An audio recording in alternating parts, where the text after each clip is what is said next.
मंडळी नमस्कार. मी उमेश पोहदरे, राहणार येवती, तालुका राळेगाव, जिल्हा यवतमाळ. आज आपण जो व्हिडिओ बनवतो हा तुम्ही बघू शकता. तूर दिसत आहे, मधातल्या याच्यात सोयाबीन आणि फक्त तण दिसत आहे आणि पुन्हा तूर. तर मंडळी हा झालेला हा सगळा बियाणाचा आणि निसर्गाचा खेळ आहे. हा असा खेळ झाला की सोयाबीन दोनदा पेरलं, टोकन केली, पण जमलं नाही. तुरी पण लावल्या होत्या, तुरी पण दोनदा गेल्या, त्याच्यानंतर पुन्हा लावल्या आणि तुरी आज ही कंडिशन आहे बघा. आणि मग इथे काय झालं, इथं खूप तण येऊन गेलं. तण आलं तर मग ह्या तणावर आपण तणनाशक मारलं नाही आणि याला सोडून दिलं. याच्यासाठी आपण ठरवलं की आपण यामधून कर्बाचं पीक आणि कर्बाचं पीक इथून घ्यायचं असं ठरलं. तर हे बघा, आता तुम्हाला मी दाखवतो. आज आपण या तणाची कापणी करत आहे. हे पीक आपल्याला पैसे देणार नाही, कारण एकदा आपलं नुकसान झालं ते झालं बियाणाचं. मग आपण एवढंही तण जर आपण जमिनीला दिलं तर याच्यापासून मिळणारा कर्ब खूप मोठ्या प्रमाणात जमिनीला मिळेल. अजून एक दिसायला फार खराब दिसेल, हे शेती पडल्यासारखं होईल, मानसिकता खराब होईल, पण त्याच्यावर काहीच आपल्याला घाबरायची गरज नाही. कारण यामध्ये आता काय परिस्थिती झाली आणि त्याचं काय झालं तर मी तुम्हाला, आता आपण ग्रास कटर लावलेला आहे, त्याच्यात कशी कंडिशन तयार झाली ते पण तुम्हाला मी आता दाखवत आहे.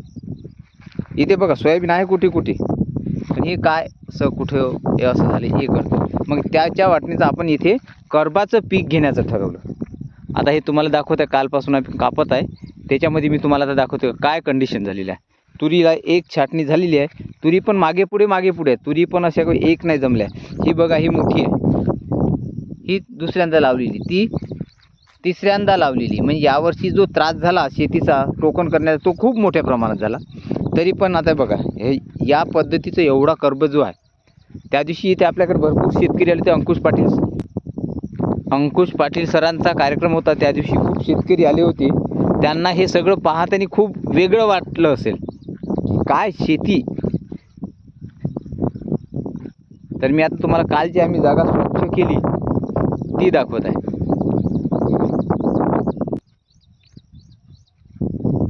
हा अशा प्रकारे इथे बघा किती सोयाबीन सुंदर आलं निघालेलं. पुढे समोर तसंच.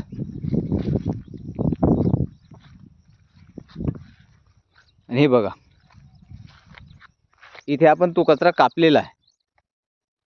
इथे आपण तणनाशक मारलं असतं तर यावर्षी पाऊस नाही, पाऊस खूप कमी प्रमाणात आहे. मग तणनाशक आपल्या पिकावर उडणं या गोष्टी झाल्या असत्या, किंवा तणनाशकाचे रिझल्ट नसते. आणि दुसरी एक याचा फायदा असा की यावेळेस पाणी नाही, त्याच्यामुळे ही जागा आपली मल्चिंग केल्यावर ही झाकून राहणार. येतो सरळ सूर्यप्रकाशाचा जो काही किरण पडून ओल कमी होण्याचा जो धोका असतो तो पूर्ण याच्यामधून आपल्याला फायदाच मिळतो याच्यात. हे बघा, या पद्धतीचं हे झालं. इथे आपले तणनाशकाचे पैसे पण वाचले. हा समोरचा प्लॉट तुम्हाला दिसत आहे, ते सोयाबीन उत्तम निघला. ही जात एक वेगळी होती.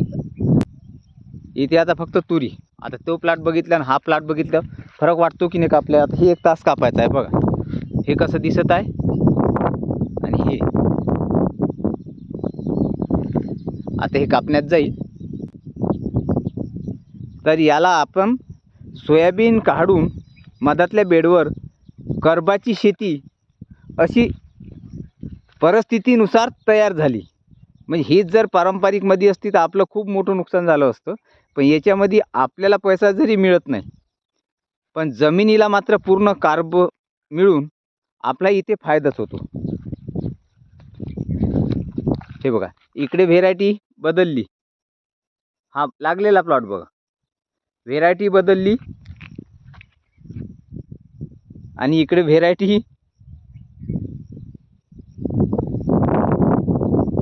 दुसरी होती, तिचा हा असा नुकसान झालेला. पण नुकसानातही नफा शोधता आला, तो फक्त पैशात न मोजता कर्बात मोजावा लागेल.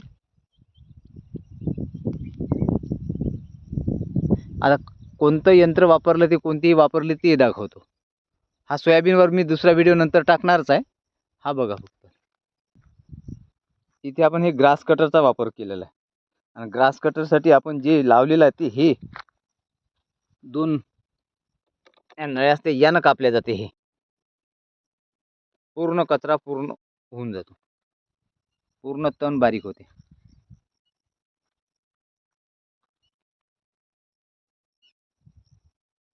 धन्यवाद आणि नमस्कार.